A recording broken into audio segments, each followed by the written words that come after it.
si pelaku ruda paksa tertunduk Seragam lesu. coklat itu masih melekat di tubuh Bribda Samson dan Bribda Nabil. Namun wibawa yang biasanya menyertai lencana itu telah lenyap tak berbekas, digantikan oleh sepasang borgol yang mengikat erat pergelangan tangan mereka. Jumat 6 Februari 2026 malah menjadi akhir dari karir singkat kedua polisi muda ini. Bukan di medan tugas mereka gugur, melainkan di lantai 2 Gedung Siginjai Mapolda Jambi.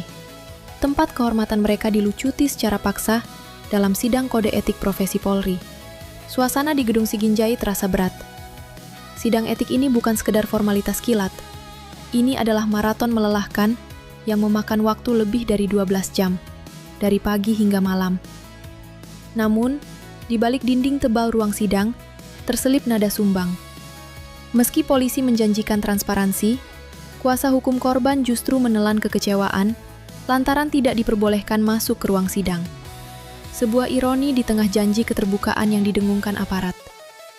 Baru pada pukul 21.30 waktu Indonesia Barat, pintu itu terbuka. Tidak ada langkah tegap.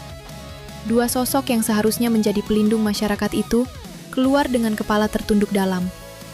Diapit ketat oleh personel propam berbaret biru, langkah mereka cepat, seolah ingin segera lari dari sorot mata yang menghakimi. Apa yang dilakukan Samson, oknum anggota Polres Tanjab Timur, dan Nabil, oknum anggota Polda Jambi, bukan sekedar kenakalan indisipliner. Ini adalah kejahatan kemanusiaan yang mencoreng wajah Polri. Fakta persidangan menguak kekejian mereka. Memperkosa seorang gadis berusia 18 tahun berinisial CS. Aksi bejat ini dilakukan secara beramai-ramai di dua lokasi berbeda, bersama dua warga sipil, Indra dan Christian. Alih-alih melindungi warga, dua oknum ini justru bersekutu menjadi predator bagi CS. Komisi etik tak punya pilihan lain selain menjatuhkan vonis mati bagi karir mereka. Pemberhentian tidak dengan hormat. PTDH.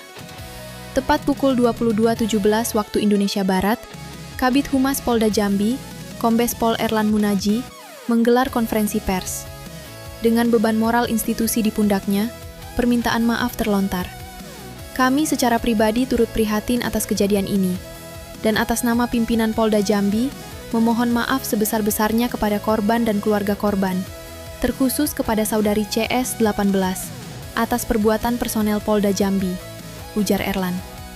Pihak kepolisian juga menegaskan komitmen penyidik di Treskrimum untuk memproses kasus ini secara cepat, transparan, dan profesional, serta mengapresiasi kinerja bidang propam yang bekerja maraton. Rekan-rekan, kami sampaikan yang pertama, kami turut prihatin atas kejadian yang menimpa dengan saudara korban. Kemudian yang kedua, saya ikut kami atas nama Jambi dan juga Polda Jambi permohonan maaf yang sebesar-besarnya kepada keluarga korban, terkhusus kepada keluarga atas kejadian yang dilakukan oleh pertama Polda Jambi. Namun bagi publik, permintaan maaf dan pemecatan hanyalah langkah awal. Malam itu, palu sidang telah diketuk. Samson dan Nabil kini bukan lagi polisi.